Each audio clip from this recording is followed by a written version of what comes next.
a eu l'impression qu'on s'approchait d'enfin de la rentabilité, peut-être un petit peu plus vite. Donc, ça a été formidable et en même temps difficile aussi parce que nos partenaires numéro 1, et c'est pas que des partenaires, c'est vraiment les copains, quoi. C'est de voir les Emmaüs fermés.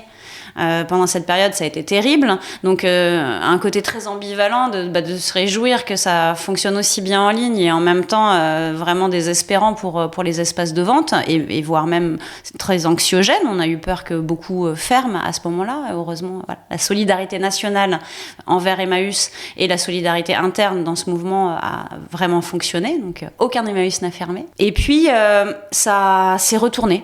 Tous ces rêves qu'on avait en 2020 finalement d'être rentable plus vite, de pouvoir du coup se développer plus vite, on a eu un coup de frein terrible.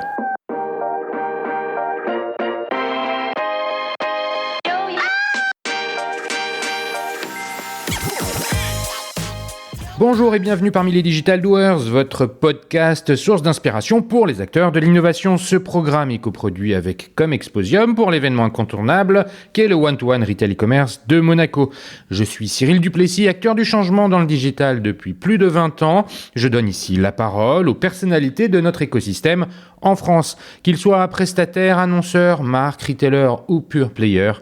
Ils sont des acteurs engagés dans leur business et l'innovation fait partie de leur quotidien.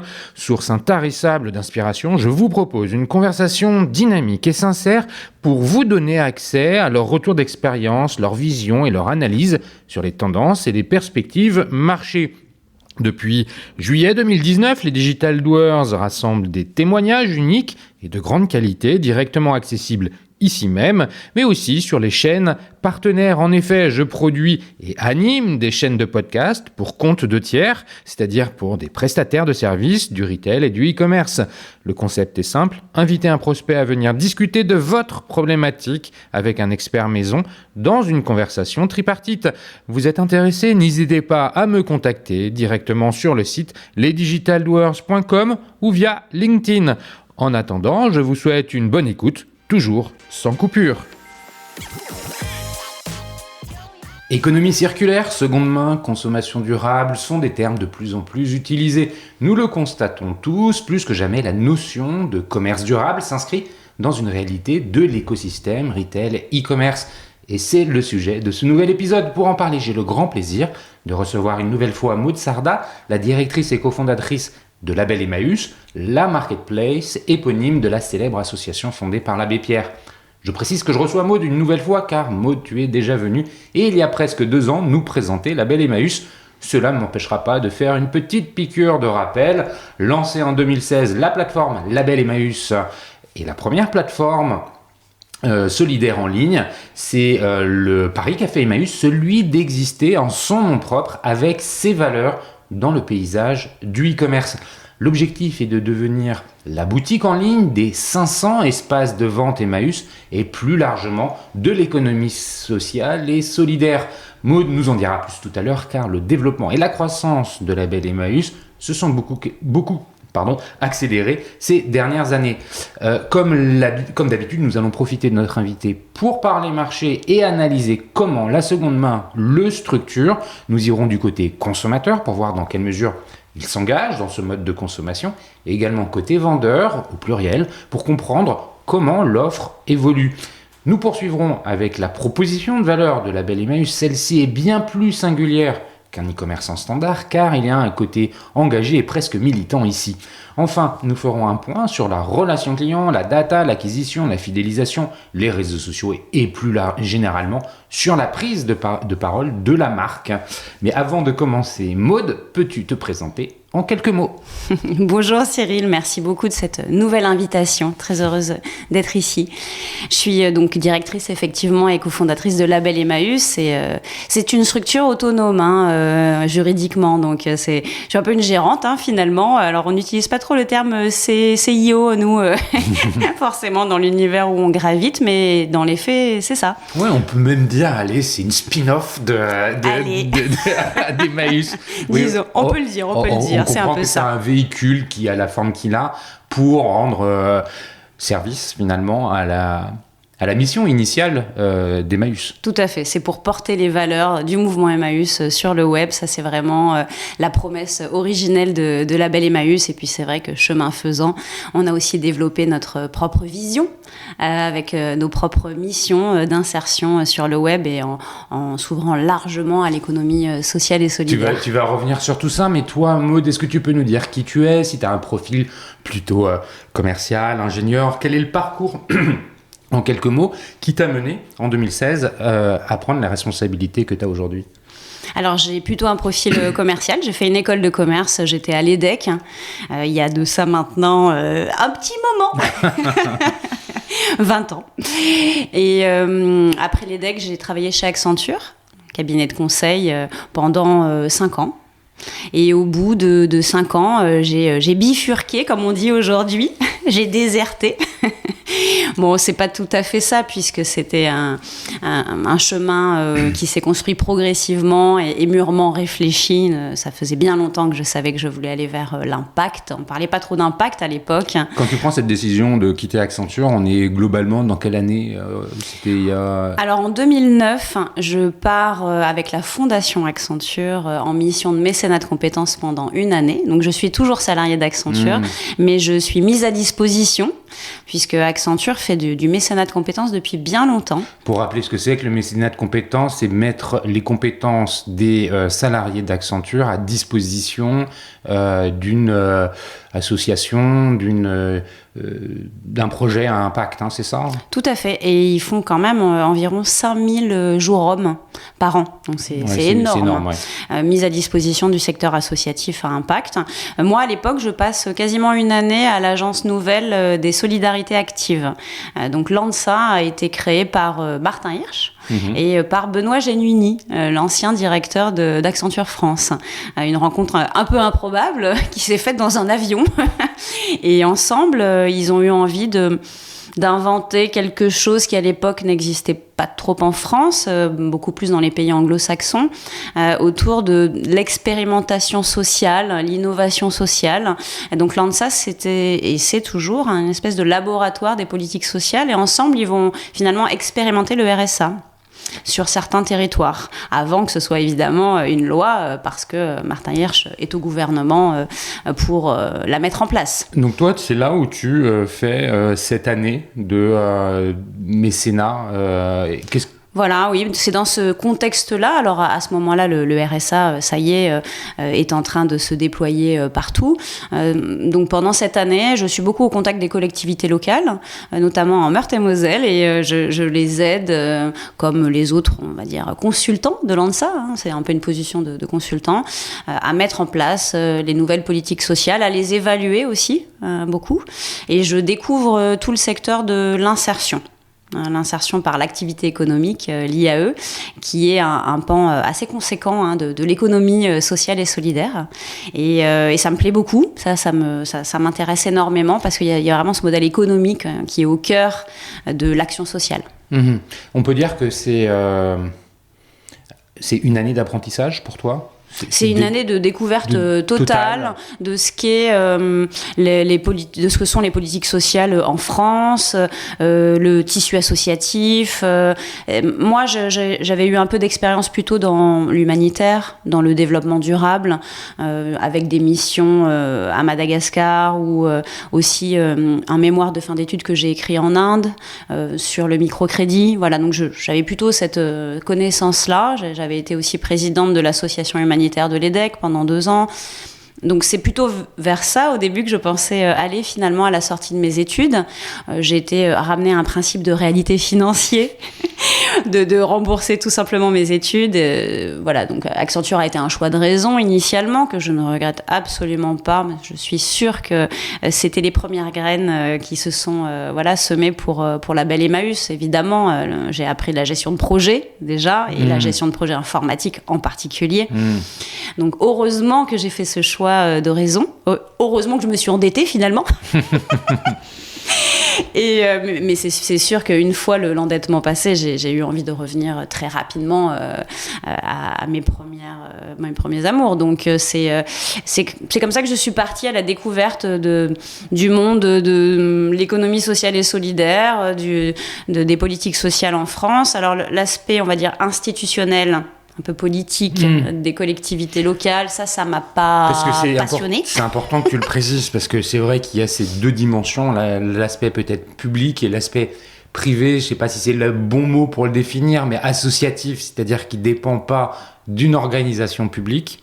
Et là, on voit que ça peut être très différent, c'est ça ? Voilà, l'insertion finalement est un peu hybride. Puisque une entreprise d'insertion, comme Label Emmaüs d'ailleurs, puisque c'est une entreprise d'insertion, on est financé à hauteur de 20% par les subventions publiques. Donc c'est important, ça fait partie de l'équilibre économique de la structure, mais c'est pas essentiel.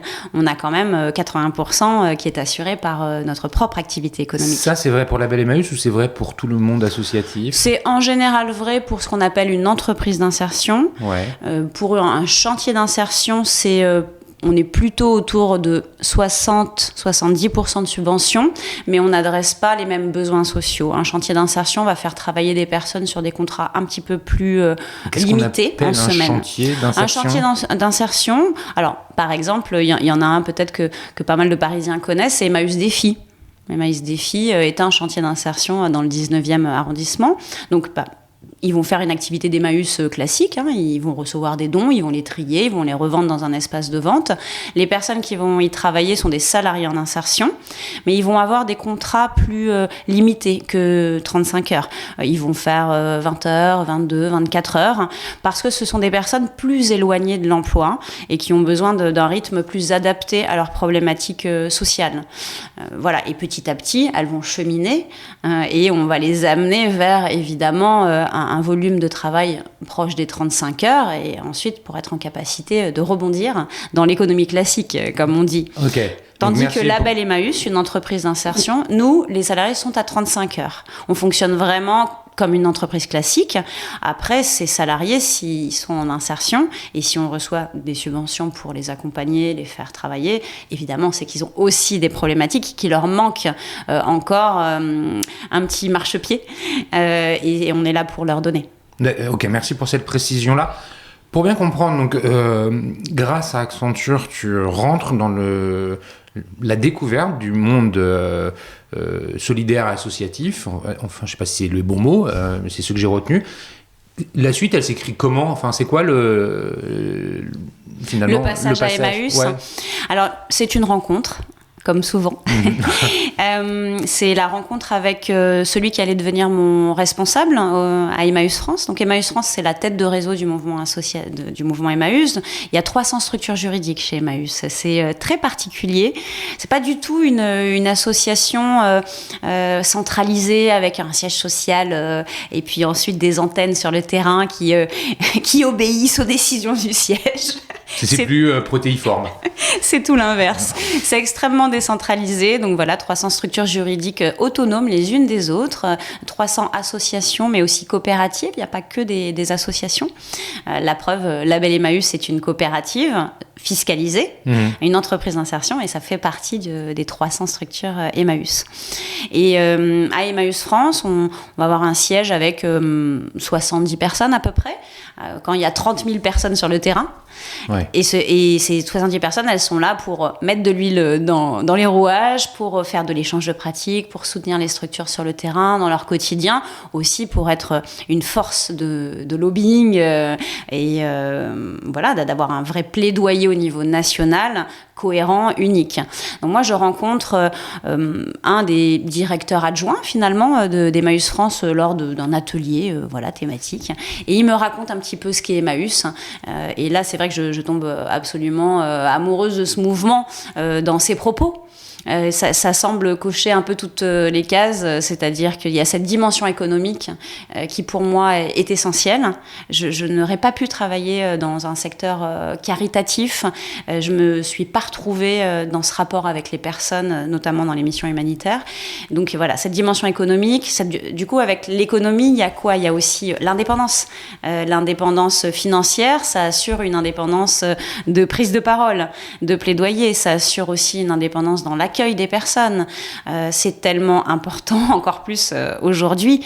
Chez Emmaüs, il y a beaucoup de personnes qui n'ont pas de papier, par exemple, dans des communautés. Pourquoi on arrive à faire ça ? Parce qu'évidemment, on ne demande de l'argent à personne. Les communautés sont complètement, pour le coup, autonomes financièrement. Pas de privé, pas de public. Ouais, c'est important de rappeler effectivement ce fondement de base dans le fonctionnement d'Emmaüs au sens général, c'est cette autonomie financière générée par le business de la seconde main. Tout à fait. Alors, elle repose sur une générosité des Français historique. Ouais, bien sûr. Évidemment, si les Français ne donnaient plus de produits, d'objets à Emmaüs, alors tout s'effondrerait. Bien sûr. Et c'est évidemment un peu le risque qui est aujourd'hui face à nous. Puisque la seconde main est largement marchandisée. Hein. On va y venir. Donc, tu fais cette rencontre. Comment s'appelle cette personne que tu as rencontrée ? Gilles Ducassé. Voilà, Gilles Ducassé. Et Gilles me parle de tout ça. Et donc, moi, ça me fascine. Et je lui dis, écoute, s'il y a une opportunité, moi, je suis là. Je franchis le pas.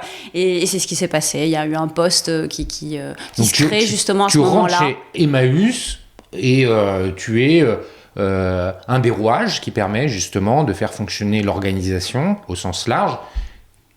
On est en quelle année là ? 2010 On est en 2010. 2010. Et mes fonctions sont vraiment auprès des structures d'insertion du mouvement Emmaüs.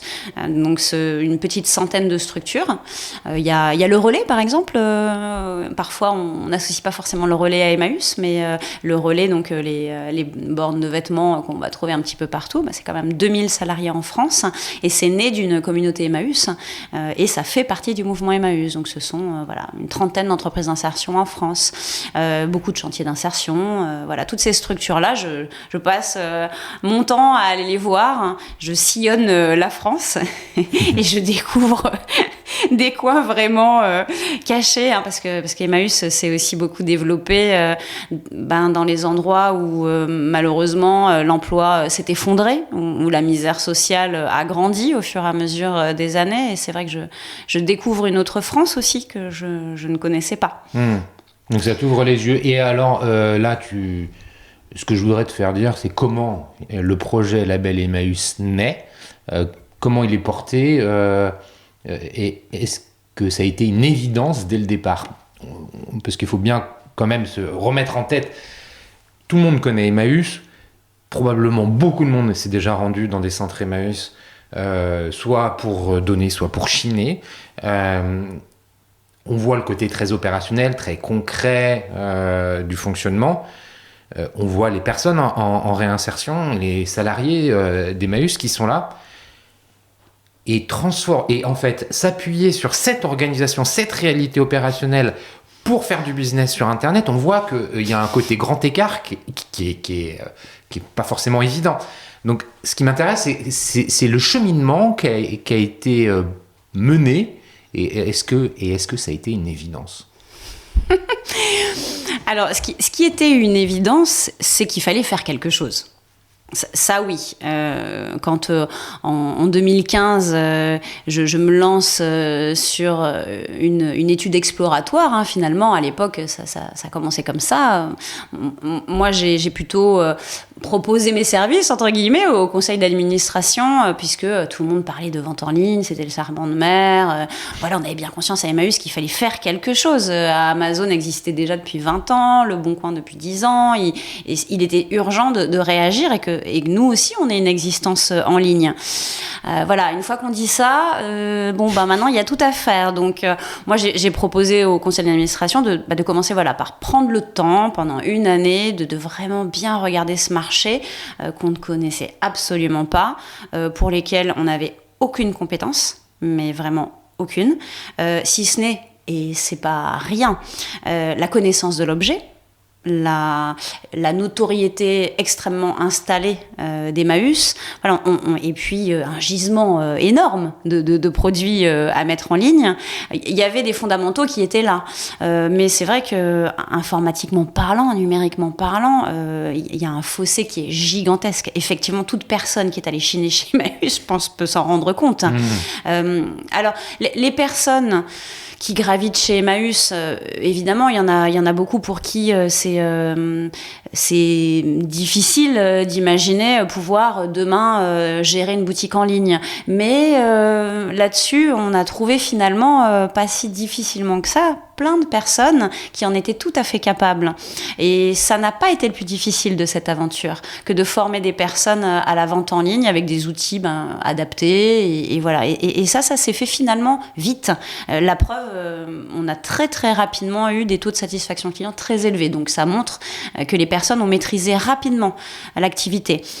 Contrairement à des idées reçues, je pense, aussi bien en externe qu'en interne. Il y avait plein de gens chez Emmaüs qui étaient persuadés que les compagnons n'étaient pas du tout capables de faire ce travail. Mais alors, ce projet, vous le montez avec qui déjà parce qu'on comprend que c'est toi qui va peut-être diriger les opérations du déploiement du projet. Comment on embarque les réticents? Comment on fait est-ce que tout le monde est dès le départ d'accord pour dire on va s'appuyer sur les différentes communautés et on va mettre les compagnons au service du projet?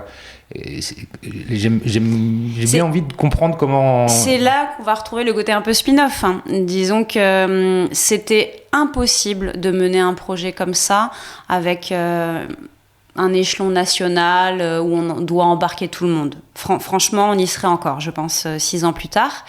Donc, on a vraiment réfléchi en mode pilote, projet pilote.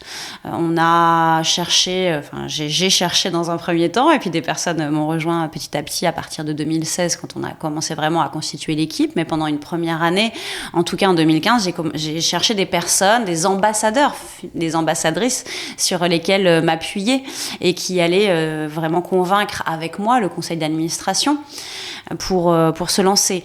Donc, j'ai réuni un comité de pilotage, tout simplement, pendant une année. Et dans ce comité de pilotage, ce qui a été une des clés du succès dans le fait de réussir à convaincre, c'est qu'il y avait aussi bien des compagnons que des bénévoles, que des gens du siège, que des gens du terrain. Et finalement, une fois qu'on a eu notre concept ficelé de marketplace, et ça, je pense que quand même le concept a aidé à convaincre. C'est important. Il fallait trouver ce concept-là. Que tu le précises parce que c'est la clé finalement.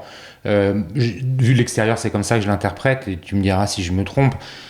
Le fait que vous ayez réussi à fédérer un maximum de gens et puis surtout à avoir l'accord de la tête entre guillemets d'Emmaüs, c'est parce que avec ce concept de marketplace, vous disiez aux 500 centres Emmaüs, c'est ça, voilà ce qu'on fait. Si vous avez envie, venez vous y brancher et on vous accompagnera pour y venir. Il n'y a pas d'obligation, mais nous, on est là et qui veut, vient. Exactement, tu as tout compris. Disons qu'on s'est nourri de la philosophie d'Emmaüs. Il a fallu trouver un concept qui colle à cette philosophie historique de grande autonomie et rien ne peut passer de coercitif chez Emmaüs, c'est impossible. En même temps, chaque Emmaüs a des objets, constate sur le terrain que certains objets se valorisent mal localement, qu'ils sont obligés de le brader parce qu'il n'y a pas forcément les clients ou que ce sont des brocanteurs qui vont acheter ces objets un petit peu rares qui sortent de l'ordinaire et qui vont faire une marge x10 alors que eux ils pourraient le faire directement, ces Emmaüs, et puis ça financerait l'action sociale. Donc ils voient bien que Internet représente un potentiel, et puis un potentiel pour former les personnes qu'ils accueillent. Il y a des métiers de demain, porteurs. Donc voilà, mais ils savaient pas comment s'y prendre. Et bien sûr, s'ils avaient dû créer 500 sites internet, voilà, et puis en termes de référencement, lancement, évidemment, sur le web, ça aurait été catastrophique. Donc, une fois qu'ils ont compris que ce concept allait, en tout cas, coller à leur réalité locale et qu'effectivement, ils seraient libres de choisir les produits qu'ils veulent vendre, mettre le prix qu'ils veulent, mettre les personnes qu'ils veulent sur cette activité, au rythme où ils veulent, voilà.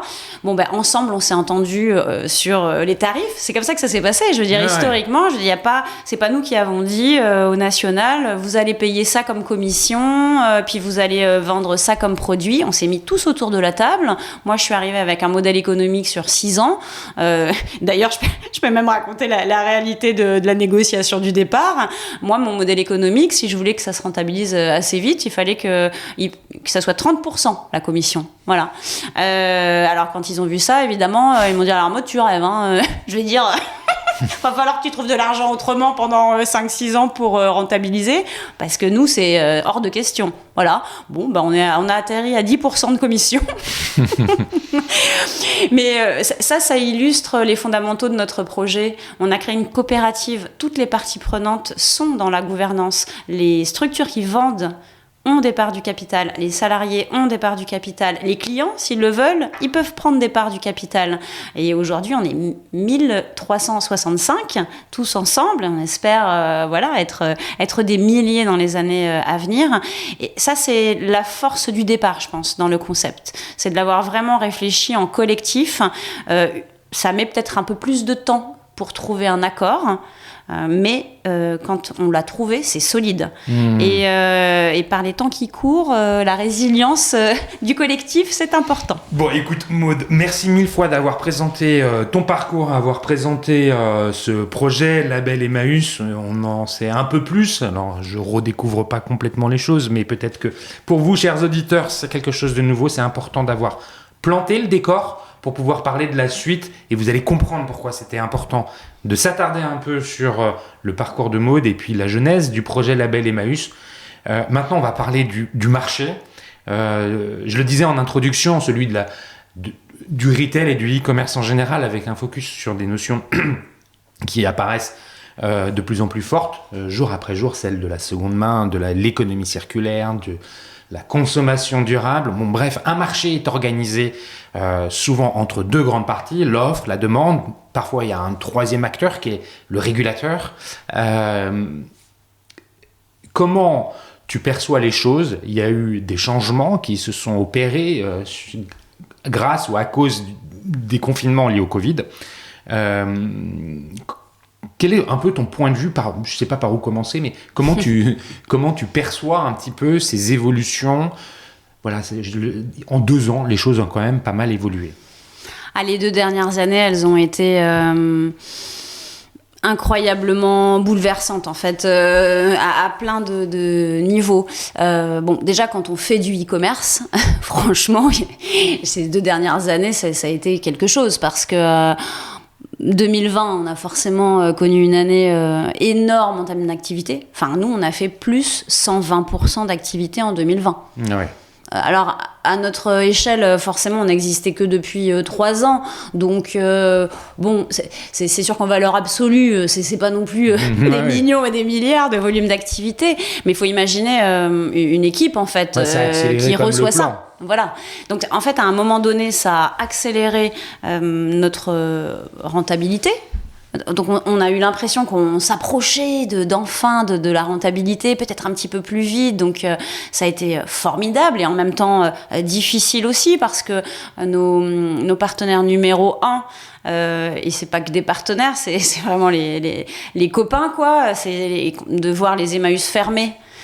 Pendant cette période, ça a été terrible. Donc, un côté très ambivalent de se réjouir que ça fonctionne aussi bien en ligne, et en même temps vraiment désespérant pour les espaces de vente, et voire même très anxiogène. On a eu peur que beaucoup ferment à ce moment-là. Heureusement, voilà, la solidarité nationale envers Emmaüs et la solidarité interne dans ce mouvement a vraiment fonctionné. Donc, aucun Emmaüs n'a fermé. Et puis, ça s'est retourné. Et tous ces rêves qu'on avait en 2020 finalement d'être rentable plus vite, de pouvoir du coup se développer plus vite. On a eu un coup de frein terrible. Je pense que tout e-commerçant évidemment l'a vécu. J'ai vu les chiffres de la FEVAD qui sont sortis il y a pas longtemps là du troisième trimestre 2022. Hier. Hier.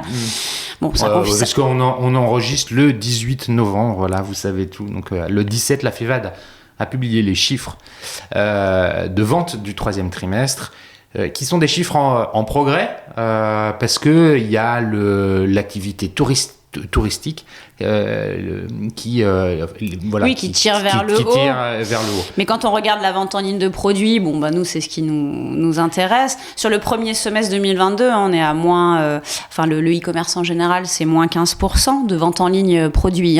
Alors nous, c'est un petit peu moins, on est autour de moins 10% pour le premier semestre 2022. Mais donc il y a finalement il y a eu de façon un peu artificielle des chiffres d'hypercroissance. Tout à fait. Qui viennent finalement, dans un second temps, il y a une baisse. Mais cette baisse-là, est-ce que elle fait revenir à des niveaux antérieurs à la crise sanitaire, ou non, si finalement il y a quand même eu un gap qui a été fait, parce qu'en fait c'est ça qu'il faut regarder. Bien sûr. C'est assez normal de constater qu'il y a eu, après un énorme pic artificiel, c'était pas une croissance structurelle qui étape par étape progresse. Il y avait eu un facteur extérieur qui a justifié ça. Quand derrière ça retombe, quand on entend effectivement les chiffres dire les ventes de produits diminuent, en fait, c'est un peu normal. C'est un peu normal, et c'est... quand on se préoccupe de l'avenir de la planète, tant mieux, j'ai envie de dire. De toute façon, on sait bien qu'il va falloir qu'on produise moins et qu'on consomme moins, quelque part. Mais ce que je veux dire, c'est qu'en termes de gestion, c'est hyper compliqué, en fait. Parce que nous, effectivement, je voyais que la FEVAD, d'ailleurs, compare 2019 à aujourd'hui. Et il dit que structurellement, le e-commerce, quand même, a bien sûr évolué. On est sur plus 30% de 2019 à 2022. Alors, j'ai fait le calcul pour nous. Quand je prends le troisième trimestre 2022 et que je le compare au troisième trimestre 2019, on fait plus 260%. Donc, mais finalement... Merci Maud de remettre l'église au centre du village. C'est-à-dire que... on en parlait avant l'enregistrement. Il faut faire attention quand les chiffres sont publiés, commentés de façon publique dans les médias. Les chiffres, on peut leur faire dire beaucoup de choses. Là, ce que tu es en train de nous dire, et merci d'avoir fait ce calcul avant d'arriver, c'est que finalement 230% de, je sais plus combien tu as dit, le chiffre est tellement énorme. 260% de croissance en 3 ans, c'est de l'hypercroissance. Ah oui, on est bien d'accord. On est bien d'accord. Et que et c'est ça qu'il faut regarder pour gommer les effets conjoncturels avec des éléments extérieurs. De la même façon, donc c'est ce que je disais avant qu'on enregistre, quand on entend les journalistes commenter les résultats des GAFAM, au secours, je suis moi choqué d'entendre ça, parce qu'on dit c'est la catastrophe économique pour les Google, Amazon et autres Facebook. Mais arrêtez de me faire pleurer 2 secondes. C'est qu'au lieu de faire 25 milliards de bénéfices, c'est bien de ça dont on parle, ils vont peut-être en faire 19.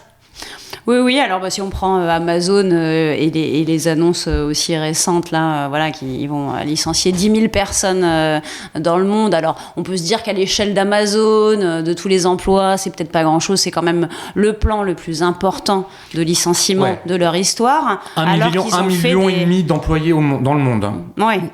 Et donc mais fixe, sans tous les intérimaires. Les intérimaires de fin d'année. Bien sûr, mais c'est quand même le plus grand plan de licenciement de leur histoire, alors qu'ils ont eu des bénéfices records. Et je lisais qu'ils vont avoir une croissance anémique. Enfin, on ose employer l'adjectif anémique pour leur croissance, qui a priori va être entre 2 et 8% en 2022. Non, mais en fait, franchement, on marche sur la tête. Et qu'ont-ils fait de leurs bénéfices records il y a encore un an? Ça y est, tout est parti. Ils ont racheté des actions. Comme ils vont avoir plus que entre 2 et 8%, c'est la catastrophe. Allez vite, licencions 10 000 personnes. C'est incroyable. Non, mais t'as raison. Et alors, il y a une espèce de carambolage d'annonces, c'est qu'il y a Carrefour qui publie ses résultats et raconte son plan 2026. Mais Carrefour, ils sont à 2-3% de marge. Et on dit, Carrefour sort la tête de l'eau. Non, mais il y a Bompard, Alexandre Bompard, qui est sur tous les plateaux pour aller expliquer finalement la réussite de son plan et que Carrefour fait quelques centaines de millions d'euros de bénéfices. Tu vois, et là, il y a tous les journalistes, ça y est, Carrefour, enfin, voilà. Et t'as Amazon qui fait des milliards de bénéfices. Alors, ils vont nous raconter que c'est parce qu'il y a le cloud, que la vente... voilà. Bon, bref. En tout cas, l'inflation a bon dos pour certains. Franchement, je pense que c'était des plans de toute façon qui étaient dans les cartons et voilà, et on les sort dès qu'on peut. Et puis surtout... ça pose la question vraiment fondamentale dans la tech de la redistribution de la richesse. Bon, ça se pose dans l'économie en général, évidemment, mais moi j'ai eu quelques communications sur les distributions records de dividendes qu'il y a pu avoir ces derniers mois, en m'étonnant qu'il n'y ait pas... si c'est pas proportionnel, un minimum un geste par rapport aux salariés qui sont en train de perdre un pouvoir d'achat avec l'inflation. Il y a des personnes qui osent dire que ça n'a rien à voir.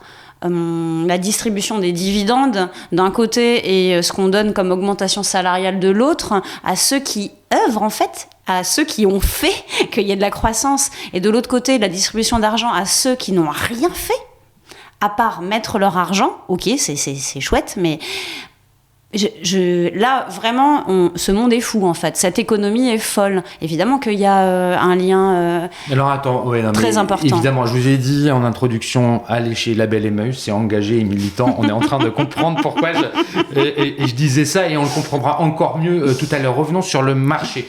Le marché, donc c'est l'offre et la demande. Dans la demande, le consommateur aujourd'hui, de façon générale, comment toi tu perçois les choses? Est-ce que c'est une réalité qu'il est de plus en plus amené à consommer autrement? Est-ce que c'est vrai sur toutes les générations? Est-ce que la génération Z consomme de la même façon que les autres? Comment tu perçois cette demande, toi? Alors, elle n'a fait qu'augmenter de notre côté, très, très clairement. On le voit par l'audience, évidemment, du site. Même en temps de consommation plus freinée, très clairement par le pouvoir d'achat, notre audience, elle a continué à augmenter. Chaque année, là, les 2 dernières années, on est au moins à plus 35, plus 40% d'audience. Il y a vraiment une recherche d'alternatives fortes de consommation, déjà de seconde main évidemment, et on le voit dans les temps commerciaux classiques. Là pour Noël, les fêtes de fin d'année, on voit bien que ça fait déjà un moment que nous on suit les tendances de la vente de neuf. Les gens se mettent vraiment à la seconde main pour Noël, pour des cadeaux. Pendant les soldes, par exemple, alors même qu'on ne fait pas de soldes. Il y a un boom. Il y a un boom de consommation dans la seconde main. Alors, c'est un très bon signe. Je pense qu'effectivement, le consommateur commence vraiment à intégrer de la seconde main dans plusieurs univers de sa consommation. Après... Parce que la seconde main, il y a 20 ans, c'était les pauvres qui n'avaient pas les moyens de s'acheter des produits neufs. Je caricature. C'était aller chez Emmaüs, c'était la honte. Et t'avais les chineurs qui vont aller dégoter la bonne affaire, enfin, Voilà. tu vois, pas pour des raisons, qui n'y allaient pas pour des raisons économiques. Aujourd'hui, Non, ça n'existe plus, je dirais. c'est-à-dire que l'acte de consommation seconde main est véritablement guidé par des choix de consommation plus durables. Oui, tout à fait. Après, je pense qu'il y a des biens de seconde main qui se sont développés beaucoup plus que d'autres. C'est sûr que, par exemple, tout ce qui va être assez cher, comme l'high-tech, reconditionné aujourd'hui, je voyais d'ailleurs dans les chiffres que les biens finalement neufs qui souffrent le plus aujourd'hui, ce sont les biens high-tech. Ouais, les ventes de PC qui s'écroulent, Voilà. les tablettes et ça, également. je pense que le marché de la seconde main et du reconditionné n'y est pas pour rien. C'est aussi parce que ce sont des biens qui sont chers, donc forcément les personnes ont moins d'argent pour ça, mais je pense qu'elles se sont particulièrement tournées vers la seconde main. Après, le marché du livre d'occasion, par exemple, ça fait bien longtemps qui menace aussi le marché du neuf et de l'édition. Voilà, et petit à petit, et le vêtement, n'en parlons pas. Vinted, les chiffres sont absolument dingues. Vinted, aujourd'hui, c'est 18 millions d'abonnés en France. 18 millions. En 2016, ils étaient en faillite. C'est incroyable en fait, c'est une explosion qui... Et alors justement, passons sur l'offre, on dit c'est l'offre et la demande, Vinted il est au milieu de l'offre et de la demande. Tu le soulignais à juste titre, Emmaüs fonctionne grâce à la générosité des Français. Donc des plateformes comme Vinted, est-ce que ça vient pas un peu casser le business ? Alors, c'est une inquiétude, c'est sûr, l'explosion des plateformes numériques. Nous, quand on s'est créé en 2016, ça n'existait pas, cette réalité. Nous, on s'est créé comme un contre-modèle à un Amazon à l'époque, finalement. Il y avait Le Bon Coin. Alors, évidemment, il y avait Le Bon Coin, mais qui, à l'époque, était un site de petites annonces. Ouais. Là, maintenant, bien sûr, il y a du e-commerce intégré, avec des transactions, etc. Mais ça n'existait pas quand on s'est lancé. Nous, finalement... on n'avait pas du tout l'utopie que de concurrencer Amazon. On voulait s'inscrire vraiment comme un contre-modèle, proposer une alternative de consommation. Mais c'est vrai que dans la seconde main, franchement, le champ était assez libre tout de même, en tout cas sur un côté e-commerce, avec des transactions sécurisées, de la livraison, du SAV, etc. Mais depuis 2-3 ans, c'est absolument dingue. Back Market a levé 450 millions d'euros l'année dernière. Vestiaire Collective a levé 350 millions d'euros. Ce sont aussi des investisseurs spécifiques qui vont dans ces levées de fonds. Back Market, c'est notamment Goldman Sachs. Vestiaire Collective, c'est Kering. Enfin, c'est impressionnant. En fait, tous les grands investisseurs aujourd'hui vont dans le marché de la seconde main. Et les plus grosses levées de fonds de la tech dernièrement, c'est la seconde main.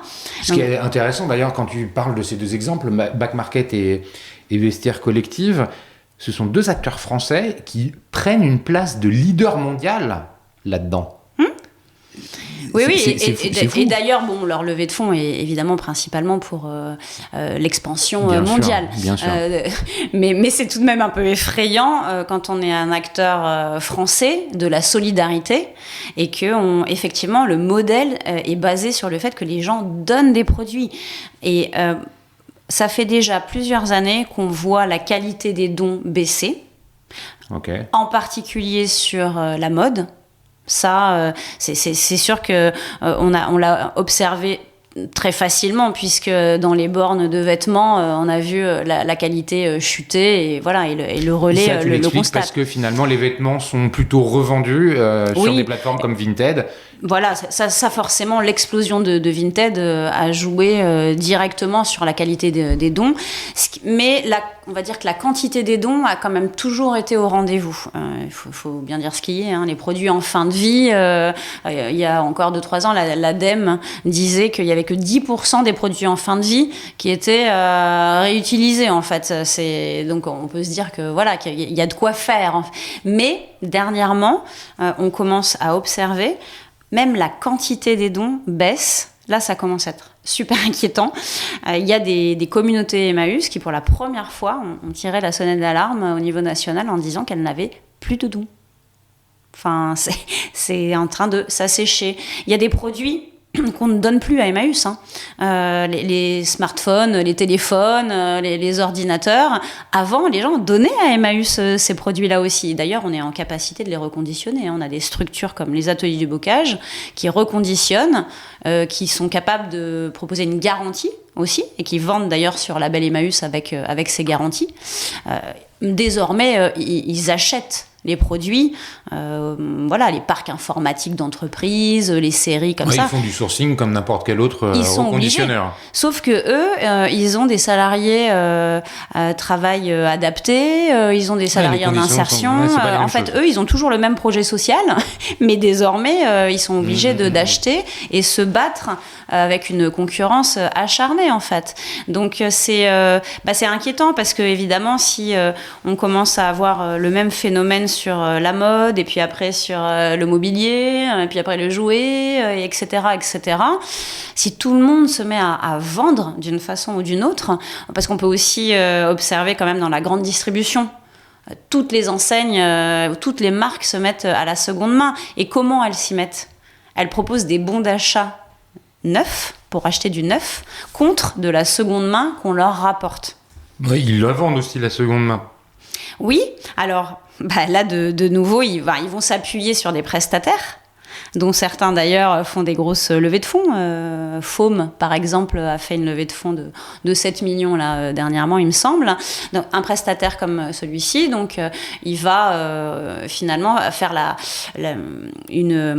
proposer aux marques de s'occuper de leur seconde main. Donc les consommateurs peuvent renvoyer des produits, ils sont collectés, ils sont traités, et ensuite ils sont mis en ligne sur, je sais pas, la seconde main de The Couples, etc., etc.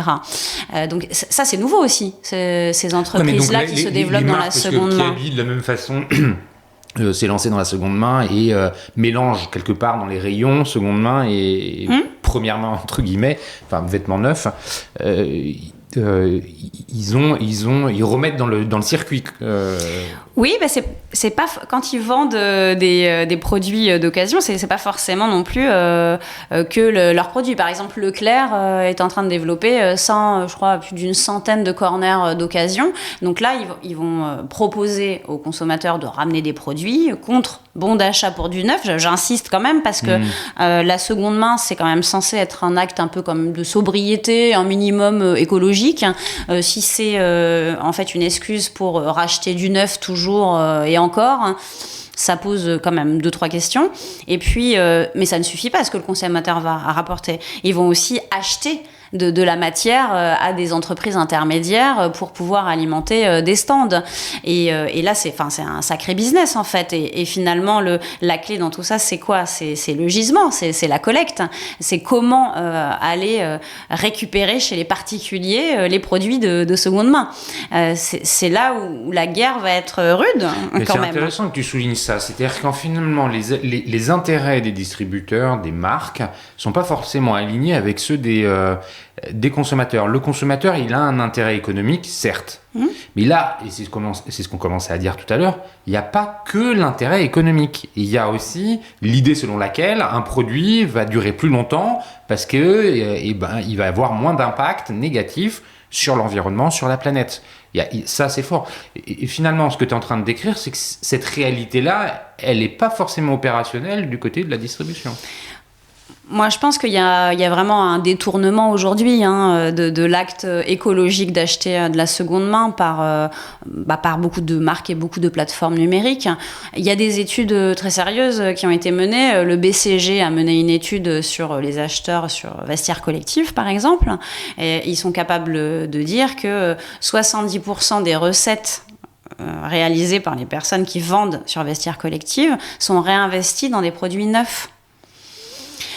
Alors, évidemment qu'il y a la question du pouvoir d'achat, évidemment que toute personne qui a besoin d'argent, c'est pas à eux que je m'adresse en disant ça, mais je pense que quand même, il y a une très grande partie des personnes qui déjà, d'une part, vont marchandiser de la seconde main pour continuer à acheter du neuf, et on doit tous quand même se poser des questions sur notre façon de consommer. Il faut tout de même qu'on réduise la voilure et qu'on fasse des choix éclairés de consommation. Et je pense que ces marques, ces plateformes savent très bien faire pour aussi être dans une surconsommation de seconde main. Sur Vinted, honnêtement, aujourd'hui, c'est essentiellement de la fast fashion qui se vend et qui s'achète. Et on est dans une surconsommation de fast fashion de seconde main. Mais ça reste une surconsommation et ça reste de la fast fashion. Donc on ne va pas résoudre grand-chose, surtout quand on pense aux colis qui vont dans tous les sens aussi. Enfin ça pose une question. Nous par exemple, on fait quand même le choix, sur les emballages, c'est 80% d'emballages récupérés, réutilisés.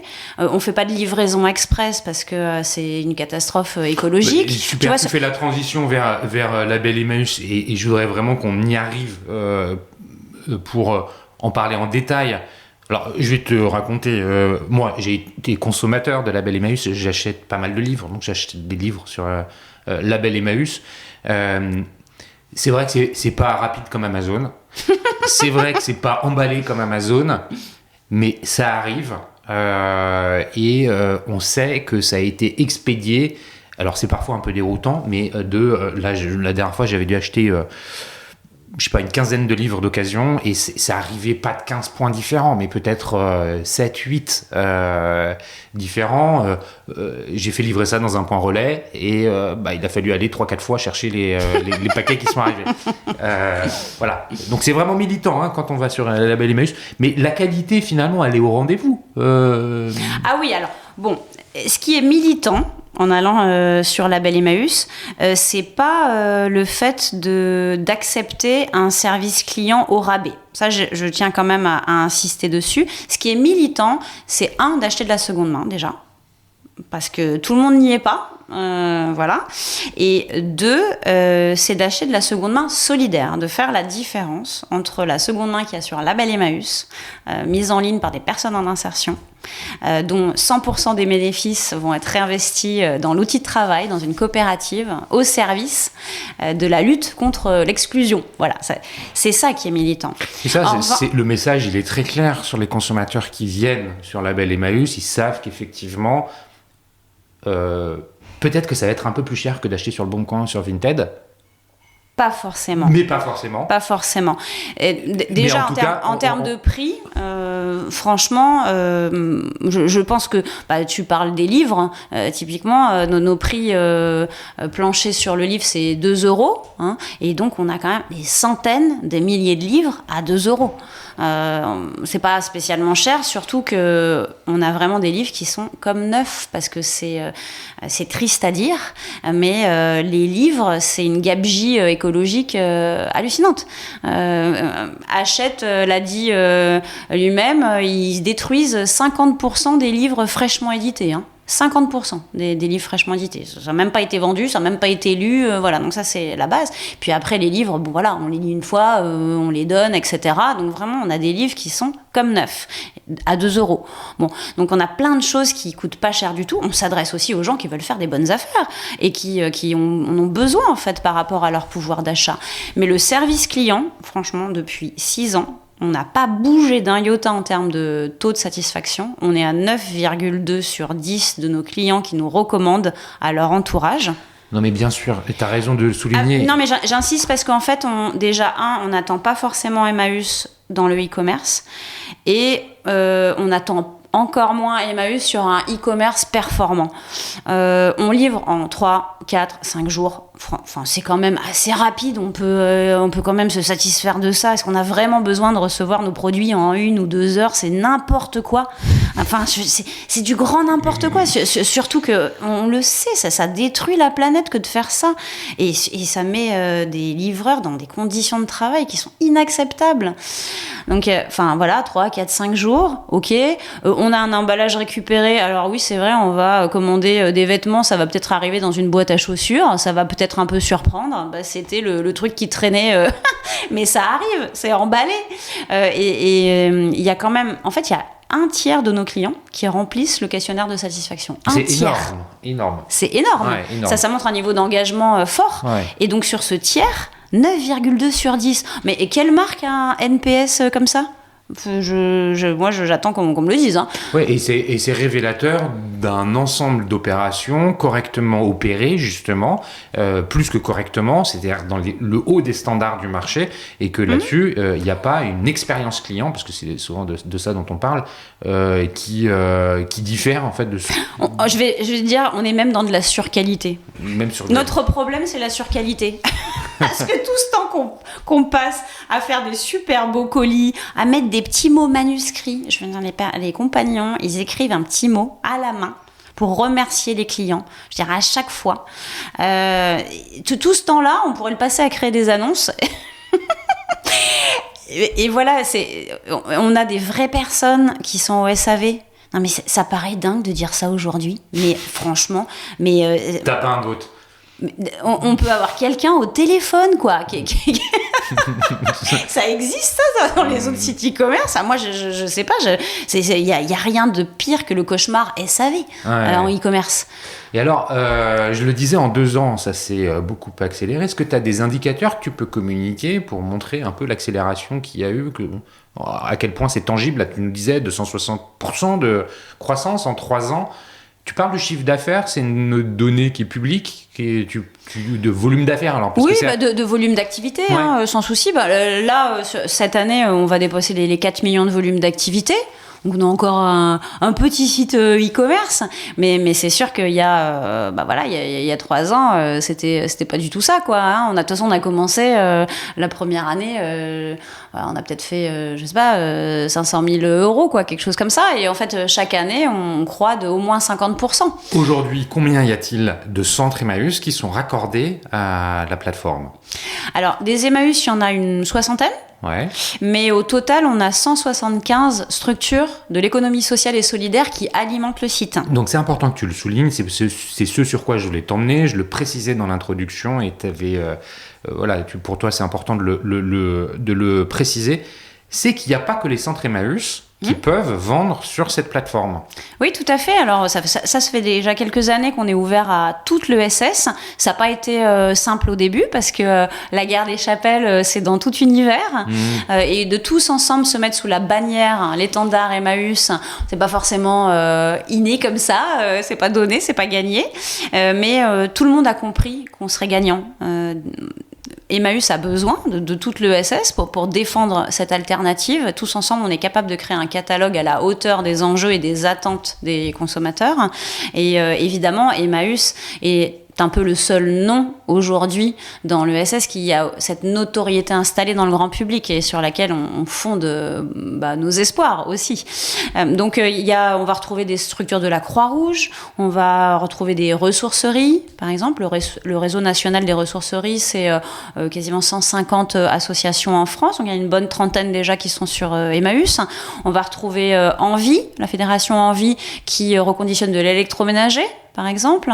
Donc c'est assez divers finalement. Il y a des créateurs aussi qui proposent des produits à partir de matières recyclées. Donc c'est assez large. Aujourd'hui, le catalogue, c'est 2 millions de produits qui sont tous uniques. C'est un travail colossal de mise en ligne. Comment ça se passe d'ailleurs, justement, la fiche produit, parce que c'est quand même pas standardisable. Dans le sens où chaque produit est unique. Comment ça fonctionne concrètement? Eh ben, ça demande, je pense, une bonne vingtaine de minutes. On n'est justement pas dans une productivité possible, à un point industriel en fait, puisque il faut trouver le produit dans le bric-à-brac qui va mériter d'être mis en ligne, parce qu'il n'y a pas d'omnicanal chez nous. On n'a pas de code barre sur les produits, on peut pas vendre en ligne et en magasin en simultané, ça serait tellement plus facile. Ouais, bien sûr. Et notre catalogue, évidemment, ça serait pas 2 millions, ça serait des dizaines et des dizaines de millions. Il y a un potentiel de dingue. Mais non, là, il faut sélectionner le produit, il faut le mettre dans un stock à part. Ensuite, il faut le photographier. La prise de vue de produit, c'est pas simple non plus. Donc les personnes sont formées. Ouais, elles sont formées. On a plein de photographes, bénévoles, professionnels qui viennent former les vendeurs. On a des sessions de formation. Donc après, ils utilisent un appareil numérique, ils prennent la photo du produit. il l'importe dans quoi, l'outil d'administration de la plateforme. Voilà, on a un back-office pour les vendeurs qu'on gère nous-mêmes, qu'on fait évoluer nous-mêmes et qui est connecté avec Iceberg. Donc Iceberg, c'est notre solution en SaaS de marketplace. Et puis ensuite, on a notre propre site internet. Ça, on l'a développé nous-mêmes, on le maintient nous-mêmes et on le fait évoluer par nos propres équipes de développement. Et c'est validé comment la mise en ligne d'un nouveau produit c'est le compagnon qui décide de le valider? Comment, il y a un processus? C'est amusant que tu poses cette question parce que jusqu'à présent, on a toujours eu de la modération en centrale. Donc, petit à petit, on a fait évoluer ça sur une modération uniquement les premiers mois d'un vendeur. Et puis, désormais, on estime qu'on est arrivé à une vraie maturité des vendeurs dans la création d'annonces et que c'est inutile et c'est même contre-productif que de tout modérer, on perd du temps. Donc aujourd'hui, ils sont vraiment complètement autonomes. En fait, ils choisissent le produit, ils le photographient, ils font la description, ils mettent le prix. Voilà, de bout en bout, cette fiche produit, elle leur appartient. Et évidemment que nous, on va leur apporter des conseils sur les tendances à suivre, les produits que les personnes recherchent dans le moteur de recherche et qu'ils ne trouvent pas. Ils ont tout un tas d'indicateurs dans leur back-office leur montrant combien de fois leur fiche produit a été cliquée. Voilà, ils peuvent aussi monitorer, eux, évidemment, comme n'importe quel e-commerçant. Mais c'est leur boutique en ligne. Ok. Et donc, deuxième question liée finalement au sourcing, au produit, au catalogue. Tu l'as évoqué, il y a un vendeur, le terme m'échappe, il va me revenir, sur l'électroménager, un reconditionneur. Envie, oui. Sur l'électroménager. Quelles sont les catégories de produits ouvertes aujourd'hui? Est-ce que c'est très varié? Est-ce qu'il y en a d'autres qui vont venir? Comment ça fonctionne en fait? Franchement, on est sur tous les univers. Et c'est aussi une complexité parce qu'être un site généraliste, c'est pas évident. On a de la mode, on a la maison, déco, mobilier, électroménager, voilà. On a l'high-tech reconditionné, on a des smartphones, des ordinateurs, on a des livres, on a même de la création, donc on est vraiment sur tous les univers. Alors oui, il pourrait avoir un peu plus d'univers fournis, je sais pas, par exemple le vélo, ça c'est quelque chose auquel on pense, on va vraiment aller chercher des reconditionneurs de vélos pour alimenter cette catégorie, mais globalement on est quand même un peu sur tous les univers. Ok. Et donc aujourd'hui, Label Emmaüs, l'équipe, c'est combien de personnes? 60 salariés, dont un tiers en parcours d'insertion. Donc ces personnes en parcours d'insertion, elles sont opératrices e-commerce dans nos 2 entrepôts logistiques. Donc on en a un dans le 93, un dans le 47, dans le Lot-et-Garonne. Pourquoi tu as des entrepôts logistiques? On vient de dire que les centres expédiaient eux-mêmes leurs produits, mais tu as quand même des entrepôts logistiques. Tout à fait, c'est vrai. Donc les vendeurs tiers sont complètement autonomes et expédient directement chez le client. Et dans nos 2 entrepôts logistiques, on a constitué notre propre stock de produits, et ce qui fait qu'on est vendeur parmi les 175 vendeurs. D'accord. Dans le 93 et dans le 47 d'ailleurs, on a des livres principalement. Donc on va chez les Emmaüs, les ressourceries du territoire restreint, vraiment à la région. On récupère tout ce qu'ils n'arrivent pas à vendre en magasin. Voilà. En vrac, on récupère tout ça, on le trie, on sauve un livre sur 2 de la benne de recyclage, sinon voilà, ça serait détruit. Grâce au e-commerce, on vend tout ça sur notre site, et grâce aussi à cette activité, vraiment on est même plus sur la 2e chance du produit, quoi. On est carrément sur la 3e. On a réussi à développer, là aujourd'hui il y a une bonne quinzaine de personnes en insertion sur ces activités de tri, de mise en ligne, sur le bouquin, et puis on fait aussi de la collecte en entreprise de mobilier de bureau. Tout ce qui est débarras, donc on a toute une gamme aussi de mobilier de bureau, et dans nos entrepôts on compte se diversifier et avoir aussi par exemple des invendus neufs. Donc on fait appel aussi à la générosité des marques et des enseignes. C'est bien qu'elles se mettent à la seconde main, Ce serait encore mieux qu'elles se mettent à la seconde main, pas pour remettre du carburant dans le neuf avec les bons d'achat pour le neuf, mais bon, ça viendra peut-être, la cohérence après. Et qu'elles n'oublient pas la solidarité, elles aussi. Les Français, c'est important qu'ils n'oublient pas qu'ils peuvent aussi donner des produits quand ils les utilisent plus. Il n'y a pas que la vente, surtout s'ils ont la possibilité de le faire. Et les marques aussi. Elles peuvent le faire. Elles ne sont pas obligées de vendre les fins de série à des soldeurs. Elles peuvent aussi les donner aux associations. Et en plus, il y a un reçu fiscal, évidemment. Hein. Donc, il y a quand même 60% de la valeur du neuf qui est déduit fiscalement pour les marques quand elles font ce type de dons. C'est bien de c'est pas inintéressant. Non. Et c'est... voilà... Il y a plein de marques qui s'engagent, qui donnent des fins de série, mais c'est pas toujours évident non plus d'avoir ce type d'engagement. C'est pour ça que je le rappelle. Et donc, nous, on est en capacité de recevoir en grande quantité ces dons. Ce qui n'est pas toujours le cas des acteurs dans l'associatif. Il faut quand même des capacités logistiques importantes. Oui, bien sûr. Et donc de le vendre sur Label Emmaüs. Le showroom privé, c'est un des acteurs qui nous a fait pas mal de dons d'un vendu neuf. Il y a eu une communication il y a quelques semaines qui est passée au sujet de l'implication de showroom privé avec le Label Emmaüs. Tu peux nous en dire un peu plus comment ça fonctionne, parce que ça vient illustrer les propos que tu viens de tenir. Oui, de nouveau, c'est une rencontre.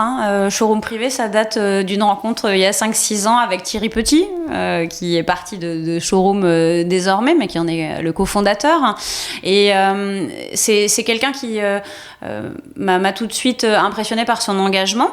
Notamment, il a été à l'origine d'une école à Roubaix sur les métiers du e-commerce pour des personnes au chômage. Ça m'a beaucoup inspiré. Quand je l'ai entendu parler dans une conférence, je suis tout de suite allée le voir parce que pour moi, il détonnait dans le paysage du e-commerce. Et on a sympathisé. Il porte en lui un certain combat social aussi quand même. Je suis allée voir son école à Roubaix et on s'en est inspiré pour créer notre propre centre de formation, La Belle École.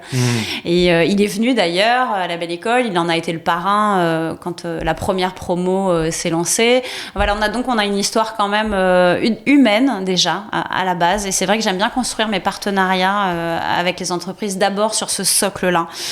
On communiquera après, dans un deuxième temps. D'ailleurs, Showroom privé, on a communiqué dernièrement ensemble. Ça fait 5 ans finalement qu'il se passe des choses qui ne se savent pas. Et c'est comme ça que je teste l'engagement de l'entreprise aussi. C'est bien aussi que ça se sache, puisque l'exemple peut amener d'autres à suivre le mouvement. Si on a eu envie de communiquer avec Showroom privé dernièrement, c'est parce que je considère qu'ils ont fait un choix par rapport à la seconde main qui est un peu différent des choix que font les marques aujourd'hui et les enseignes. Pourquoi ? Parce que ils appellent leurs clients à leur revendre de la seconde main en échange alors de plusieurs choses. Il peut y avoir du bon d'achat sur Showroom, donc là on est toujours un petit peu dans le système incitatif par rapport au neuf, mais pas que. Il les appelle aussi à donner sur Tréma en l'occurrence, donc la plateforme numérique qu'on a créée, Label Emmaüs, pour proposer aux particuliers de donner des objets en ligne pour la solidarité. C'est l'aspect reverse de Label Emmaüs, en fait, c'est le flux dans l'autre sens. Tout à fait. Les particuliers, avec Tréma, peuvent donner des produits. Ces produits, alors ils font une annonce, comme ils le feraient sur Vinted ou Le Bon Coin, et ces produits, ils sont vendus au sein de la marketplace Label Emmaüs, aux côtés des produits des professionnels du réemploi solidaire, entre guillemets. Mais 100% des recettes vont aller sur un projet solidaire que le donateur a choisi lui-même. Alors, il peut aussi avoir un reçu fiscal, s'il le souhaite, sur le prix de vente. Il peut quand même obtenir 66% de reçu fiscal. Donc, il y a tout de même un intérêt, mais ils le demandent pas tous non plus.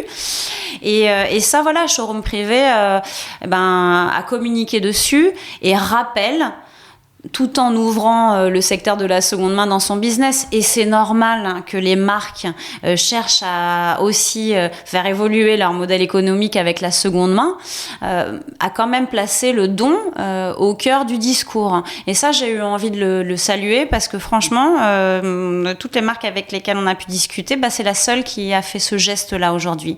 On a même une campagne de communication qu'on a montée avec Accenture Interactive en mécénat de compétences, qui, depuis quelques mois, propose aux marques de nous faire un don de visibilité. Donc, c'est assez innovant sur leurs réseaux sociaux, leur affichage, tous les espaces publicitaires qu'ils peuvent avoir, nous en donner un ou deux et en fait afficher un produit un peu iconique de leur marque en disant bon, rupture de stock, on les a plus, voilà, mais ce produit existe en seconde main solidaire sur label Emmaüs et il renvoie sur nous. C'est ça le don de visibilité qu'on leur demande. Et ben franchement, on a sorti cette campagne en juin. C'est compliqué, hein. Elle se compte sur les doigts d'une main, les quelques marques qui ont bien voulu jouer le jeu.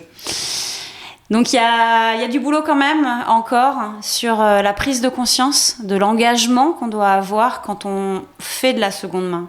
La seconde main, c'est pas n'importe quel business. La seconde main, c'est ce qui a permis à la solidarité historiquement en France de se développer. C'est des milliers de personnes qui sont accueillies chez Emmaüs. Donc on peut pas débarquer sur ce marché comme on débarquerait sur n'importe quel marché. On a un sens quand même des responsabilités sociales qui doit être intégré. Bah merci de le préciser. Et justement, pour un peu conclure notre échange, comment vous gérez chez Label Emmaüs la relation avec vos clients ou clients potentiels? Comment vous faites de l'acquisition? Comment vous leur parlez? Comment vous les fidélisez? Il y a un aspect communautaire aussi qui doit exister puisqu'on est engagé dans ce genre de commerce. Oui, alors, bon, on utilise des choses assez basiques, je pense, voilà, les réseaux sociaux, la newsletter, tout ça. Après, le lien qu'on a un peu différent, c'est que on leur propose de devenir sociétaires aussi. Donc quand ils font un achat, on les remercie et puis on leur dit qu'on est une coopérative et qu'on est déjà des centaines à être sociétaires et qui peuvent aller encore plus loin que cet achat. Et c'est pas un don. Ils peuvent prendre une part du capital de Label Emmaüs. S'ils veulent repartir avec leur argent, ils pourront repartir quand ils voudront. Mais ça va au-delà de l'achat.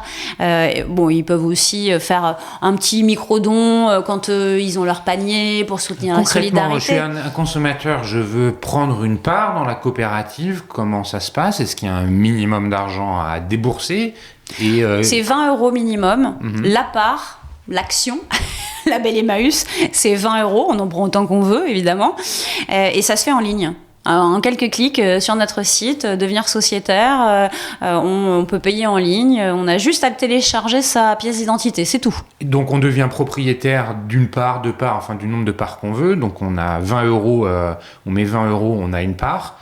Qu'est-ce que cette part nous permet de faire, de voir, de comprendre? Concrètement, on est aussi important dans la gouvernance que les salariés. Moi, un vendeur, c'est une personne, une voix. Déjà. Donc, on peut venir en assemblée générale, on peut voter à distance aussi, une fois par an, et concrètement, aux côtés des salariés de Label Emmaüs, des structures qui vendent sur Label Emmaüs, on peut voter les orientations. En fait. On a voix au chapitre. Qu'on ait une ou 10 parts. Tout à fait. C'est pas du tout proportionnel à l'argent qu'on va investir. C'est pour ça qu'on n'intéresse pas trop les business angels non plus, hein, évidemment. Et on peut avoir aussi tout de même, c'est vrai qu'il n'y a pas de dividende, il n'y a pas de système de capitalisation chez Label Emmaüs. On va pas pouvoir faire de la spéculation avec les parts sociales du capital de Label Emmaüs, mais il y a tout de même une déduction fiscale aussi. Il y a 25% de déduction fiscale. Donc on a aussi des personnes qui investissent des grosses sommes dans le capital de Label Emmaüs. Cet argent, vous l'utilisez après pour continuer à développer l'entreprise, à aller justement, c'est quoi les projets à venir? Grâce à ça, on a 1 million de capital. Voilà, déjà, c'est un socle très important pour nous. En ce moment, on est en levée de fonds. On veut réussir à réunir 3 millions d'euros d'ici la fin de l'année et c'est plutôt bien embarqué pour l'instant. Alors on s'adresse à ce qu'on appelle la finance solidaire parce qu'évidemment les fonds d'investissement et autres n'ont aucun intérêt pour un projet comme Label Emmaüs. Des gens comme ça. Alors c'est France Active, Inco, la Banque des Territoires, ce type d'investisseurs parce que c'est des véhicules d'investissement particuliers comme on est une coopérative. D'accord ? On ne peut pas prendre d'action. Donc, il y a aucun business angel ou fonds d'investissement classique aujourd'hui qui va sur ce type de produit. Justement, Aucun. il n'est pas classique, Pierre-Edouard Stern. Il a monté un fonds du bien commun, c'est son nom, qui a vocation à investir dans des projets à impact et solidaires. Eh ben écoute, je L'appel vais... est lancé. Merci beaucoup pour cette idée. Voilà, donc ces 3 millions, ils vont nous servir à quoi, effectivement? C'est quoi l'enjeu pour projet, l'avenir? c'est ça. Il faut qu'on réussisse à devenir un site de référence dans l'esprit des gens. C'est un projet autour de la marque. Je le disais en introduction, finalement, vous devenez une marque qui vient vivre à côté de celle d'Emmaüs. J'aime bien dire à côté, parce que label Emmaüs, c'est pas Emmaüs, c'est quelque chose qui vient promouvoir Emmaüs, et cette marque-là, elle a besoin d'être plus fortement ancrée dans la tête des consommateurs. C'est sûr, parce que tout le monde connaît Emmaüs, mais encore finalement assez peu de personnes, je pense, savent qu'Emmaüs va en ligne, ne serait-ce que ça. Donc effectivement, il y a un enjeu de communication fort, et jusqu'à présent, on a eu 30 000 € de budget communication par an, donc franchement, on fait des miracles avec ça, et il y a beaucoup de pro bono d'agences de com, heureusement, comme Accenture que j'ai cité juste avant, mais ça suffit pas. Il nous faut de l'argent désormais pour payer aussi de la publicité digitale, l'acquisition, parce que la concurrence est sacrément acharnée. Il y a des gammes de produits que les personnes n'ont pas en tête aussi quand ils pensent à Emmaüs, et je pense aux livres en particulier, on en a parlé. C'est vrai qu'ils viennent naturellement sur notre site pour chercher de la mode ou de la déco, ça c'est très intégré, du mobilier, ils veulent surtout beaucoup de mobilier, mais le livre, c'est pas, et ça on a un potentiel énorme sur le bouquin, parce c'est quand même le catalogue le plus fourni sur notre site, et pas cher aussi. Donc on a cet enjeu-là, sur l'high-tech reconditionné aussi, parce qu'on n'attend pas Emmaüs sur cette gamme de produits, et puis la concurrence est rude aussi face à nous. Donc de la com là-dessus. Ensuite, on veut faire grossir nos capacités logistiques, les 2 entrepôts. C'est-à-dire prendre plus de mètres carrés, ou alors professionnaliser... Plus de mètres carrés, plus d'équipes, plus de produits, notamment sur des fins de série, des invendus neufs, et développer une collecte aussi en propre à nous, pour assurer plus d'annonces. Il faut que ça aille plus vite. Le catalogue sur la mode et la déco notamment ne grossit pas assez vite par rapport à la demande. Notre audience, elle fait que grossir. Notre catalogue, malheureusement, sur ces gammes-là, il va pas assez vite, parce que les Emmaüs, les ressourceries, ils ont leur activité aussi à eux, qui est essentiellement physique. C'est la vente en ligne, c'est quelquefois un peu le parent pauvre, et c'est comme ça. Ils ont leur temporalité à eux, mais nous, il faut qu'on ait des unités logistiques dédiées au e-commerce pour aller un peu plus vite sur le catalogue. Et puis enfin, évidemment, il faut faire du développement informatique, donc il faut qu'on recrute des développeurs. On veut faire une app pour l'année prochaine. Notre projet, c'est de fusionner Tréma et Label Emmaüs. On voudrait qu'il y ait un seul univers numérique pour donner, pour acheter. Avec toujours les 2 marques, parce que finalement, Tréma, il y en a une qui disparaît. Forcément, ce sera un seul univers, et ça sera un univers qui sera sous la bannière Emmaüs. Ouais, mais je comprends. Ça fait du sens, et c'est rationnel d'avancer comme ça. Merci 1000 fois, Maud. Je vois, ça fait 1h13 qu'on enregistre. Oh, c'est énorme. Tu crois qu'il y a encore des gens qui nous écoutent? Ouais, je suis certain qu'il y en a encore qui nous écoutent. Merci 1000 fois pour la qualité de la conversation, et d'avoir partagé avec autant de simplicité la réalité du business, avoir livré tes points de vue et tes convictions sur le marché. C'est passionnant. Merci à vous tous, auditeurs qui êtes toujours plus nombreux, et merci pour les messages que vous envoyez. Si d'ailleurs vous avez envie de rentrer en contact avec Maud, je pense que vous pouvez le faire via LinkedIn, ça doit être le meilleur moyen de contact.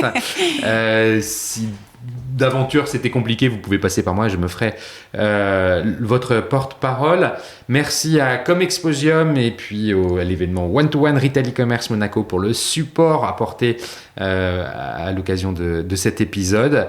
Et puis Maud, je te dis bon courage, plein de chance, plein de messages positifs pour toi, pour Label Emmaüs pour la suite, et merci encore d'être venu. Merci 1000 fois.